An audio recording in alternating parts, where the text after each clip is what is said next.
Hola, hoy vamos a meternos de lleno en un análisis que la verdad cambia por completo la forma en que vemos un problema súper urgente. Imagínense esto, estamos hablando de la inseguridad alimentaria, esa profunda falta de acceso a la comida, pero vista desde un ángulo que casi nadie nota. Vamos a explorar un estudio pionero que nos muestra cómo esta crisis se vive de formas radicalmente distintas dentro de una misma casa. Literalmente, vamos a viajar desde los números fríos hasta las historias más humanas de resistencia en el día a día. Y para arrancar, fíjense nada más en este número. En 2022, casi 6 de cada 10 hogares en México simplemente no tenían los recursos para acceder a una alimentación adecuada. O sea, ni en cantidad ni en calidad. Es una estadística de esas que te dejan helado, porque convierte algo que a veces pensamos que le pasa a unos cuantos en la realidad de todos los días para la gran mayoría. Ahora bien, cuando decimos inseguridad alimentaria, ¿de qué hablamos exactamente? No se trata nada más de llegar y ver el plato vacío un día. Es todo un proceso. Empieza como esta preocupación silenciosa, un desgaste psicológico de no saber qué va a pasar mañana. Y de ahí, poco a poco, escala a saltarse comidas hasta llegar tristemente a sentir el hambre en carne propia.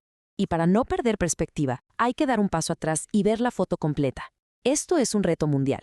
Cerca de un tercio de toda la población del planeta lidió con niveles moderados o graves de esta crisis en ese mismo año.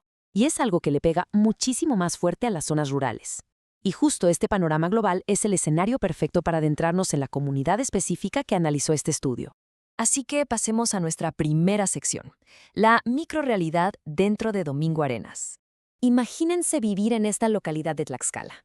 Son apenas 106 habitantes. Y ojo con este dato, el 80% vive con ingresos que no rebasan la línea de pobreza, que son unos 3,200 pesos al mes. Si a esto le sumamos que en promedio viven 7 personas por casa y que la mayoría depende de lo que rinde el campo, bueno, nos da como resultado una situación económica que pende de un hilo.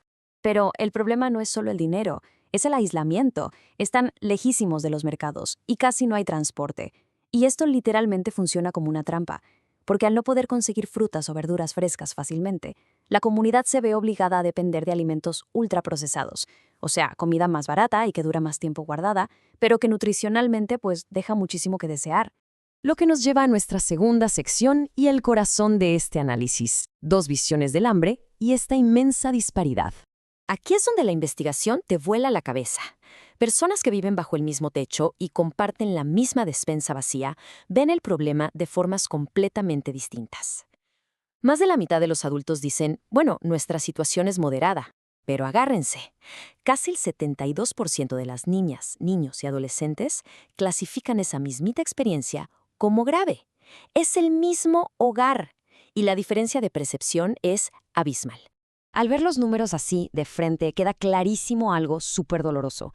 Las generaciones más jóvenes están absorbiendo el golpe de esta crisis con una intensidad que los adultos en casa probablemente ni siquiera notan.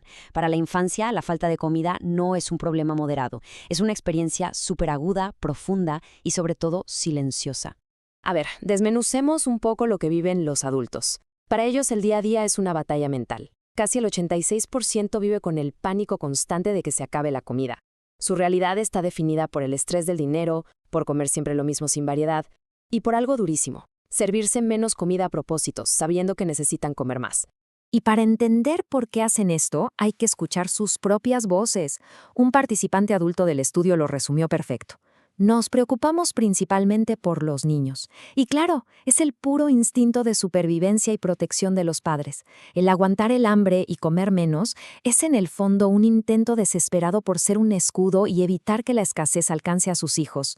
Pero, por más que los adultos intenten protegerlos, los datos de los niños nos cuentan una historia completamente distinta. Ellos se dan cuenta de absolutamente todo. El 87% dice que se conforma con lo que haya de comer. Casi el 85% vive con el miedo de no tener nada más para mañana.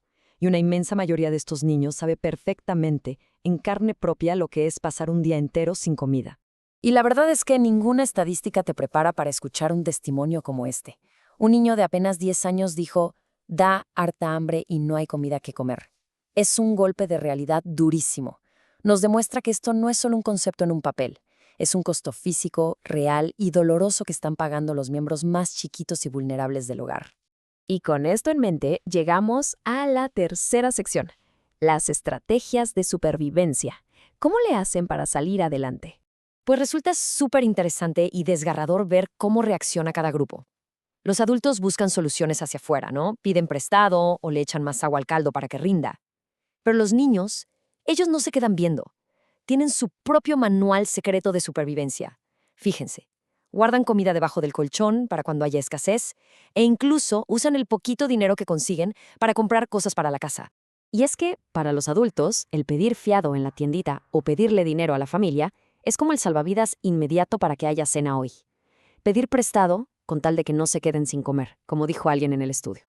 El gran problema es que esta solución rápida los mete en un ciclo de deudas que a la larga solo los hunde más en la pobreza. Pero por el lado de los más jóvenes, la situación los obliga a madurar de golpe. Escuchen lo que dice una niña de 7 años. Cuando tengo dinero, le doy a mi mamá para que vaya a comprar comida. A esa edad, ya son participantes activos de la economía del hogar. Si cae una moneda, no es para dulces o juguetes, es directamente para la supervivencia familiar. Y esto nos lleva a uno de los descubrimientos más impactantes de toda la investigación.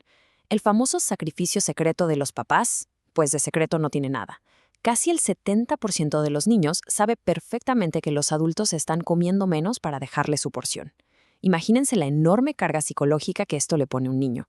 Darse cuenta todos los días de que sus papás se quedan con hambre por ellos. Finalmente, entramos a nuestra última sección, la comunidad y las posibles curas a esta crisis.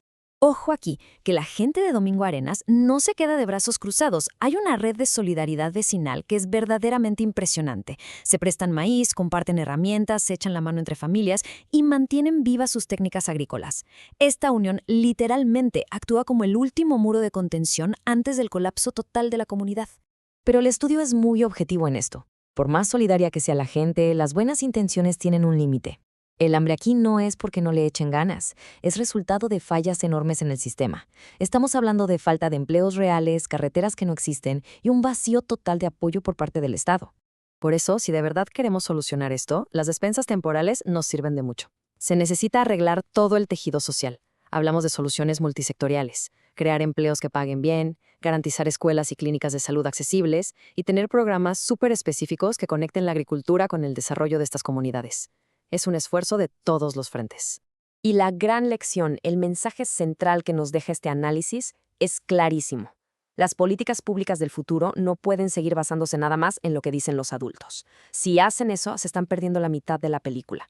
Es absolutamente urgente empezar a escuchar las voces de las niñas, niños y adolescentes, porque como ya vimos, ellos están viviendo una crisis mucho más silenciosa, pero muchísimo más severa. Así que nos quedamos con esta pregunta para reflexionar. Si los más jóvenes de nuestra sociedad están cargando, en silencio, con el peso más fuerte del hambre, ¿cómo tenemos que cambiar hoy mismo nuestra idea de justicia alimentaria para protegerlos de verdad? Es para pensarlo y sobre todo para empezar a actuar.